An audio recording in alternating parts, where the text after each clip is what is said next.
in These are not my words, but the words of every single one here, standing here, after 459 days of the most well-documented and first live-streamed genocide in history. For these days, we've been reporting tirelessly, extensively, and thoroughly on this genocide. It's indeed a genocide against us, which we've been documenting in makeshift tented camps and workplaces. They are really the places we've taken shelter since day one. You've seen us shedding tears over our loved ones, colleagues, friends, and family members. You've seen us killed in every possible way. We've been immolated, incinerated, dismembered, and disemboweled. And recently, we've been freezing to death.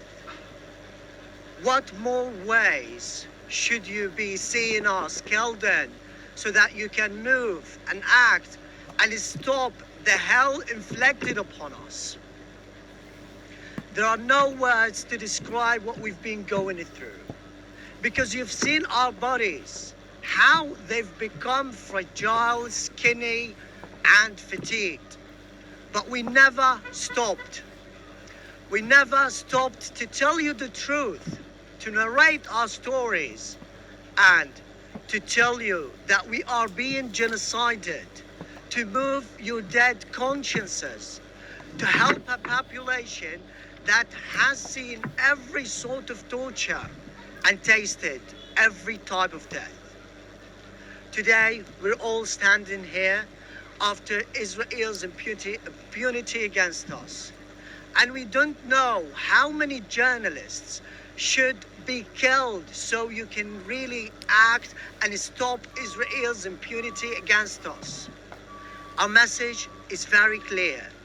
We are journalists, and we are Palestinian journalists. We have been let down by the international community, particularly the international media organizations. We haven't seen any sort of support, a single word of support. Even the press vests we're wearing right now mark us as a target. They do not protect us at all. But yes, because we are Palestinians, maybe if we were Ukrainians or of any other citizenship with blonde hair and blue eyes, the word would rage and rant for us. But because we are Palestinians, we have only one right, which is to die and be maimed. Finally, we are just documenting a genocide against us. It's enough. After almost a year and a half, we want you to stand foot by foot with us, because we are like any other journalists, reporters, and media workers all across the globe, no matter the origin, the color, or the race. Journalism is not a crime. We are not a target.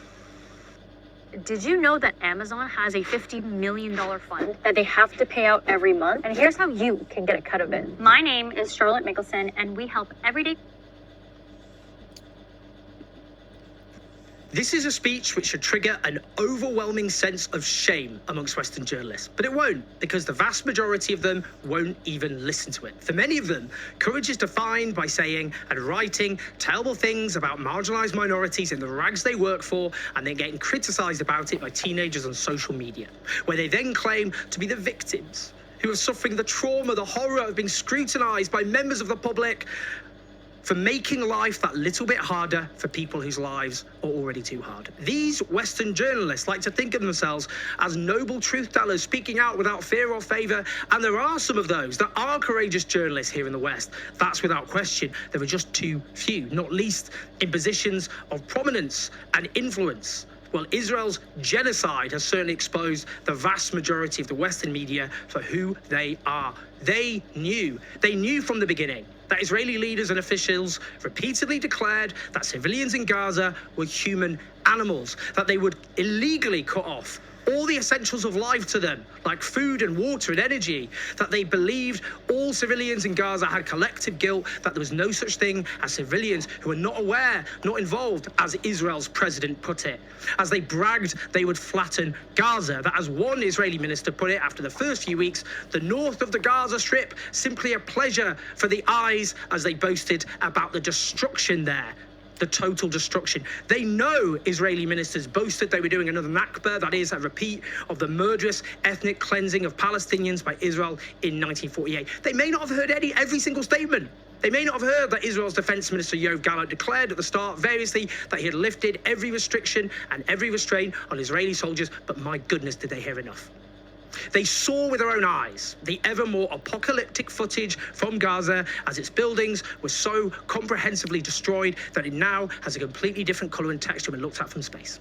They may not have used a tape measure to work out just how small Gaza is, which is no bigger than East London, but they knew it is a tiny territory, and they may not have known that several times the explosive power of Hiroshima was detonated there by the Israeli military, but they knew it was a vast amount. They knew that thousands upon thousands of civilians were being slaughtered, that included entire bloodlines wiped from the face of the earth over and over again, that so many of the slaughtered were children and babies, but they showed more outrage over the false claims of Israeli babies being beheaded on 7th of October than they did about literally hundreds of Palestinian newborns being incinerated by explosives, crushed to death under destroyed buildings, and literally suffocated to death in besieged and attacked hospitals as they were ripped away from their ventilators. They may not have known the name of practically any slaughtered Palestinian child, but even they must have heard about Hind Raja, a 5-year-old little girl with a beautiful smile whose family, her aunt, uncle and 4 other cousins